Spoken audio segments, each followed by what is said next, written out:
இப்போது புரிகிறது. அந்த கோவலனின் மனைவியா நீ? போதும் மன்னா, என் கணவனை இகழ்வதற்கு உனக்கென்ன தகுதி இருக்கிறது? ஊழ்வினை பயனால் உன் ஊருக்கு வந்து என் கால் சிலம்பை விற்க வந்த என் கணவனை அநியாயமாக கொன்று விட்டாயே, நீ செய்தது தகுமா? பெண்ணே, போதும் நிறுத்து.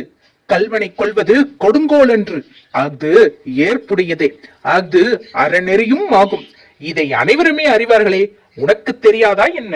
அறநெறி தவறிய மன்னனே, தவறிழைத்தவர்களை தண்டித்தல் தகுதியுடைய மன்னனுக்கு உரியது என்பதை நானும் அறிவேன். ஆனால் நீ கூறுவது போல் என் கணவன் கல்வன் அல்லன். அவனிடம் இருந்த சிலம்பும் அரசிக்குரிய சிலம்பன்று. அதன் இணைச்சிலம்பு இதோ என்னிடம் உள்ளது. என் கால் சிலம்பின் பரல் மாணிக்க கற்களால் ஆனது. பெண்ணே, நீ சொல்வது உண்மைதானா? உண்மையாயின் அரசிக்குரிய சிலம்பின் பரல் முத்துக்களால் ஆனது. ஆன்றோர் நிறைந்த இந்த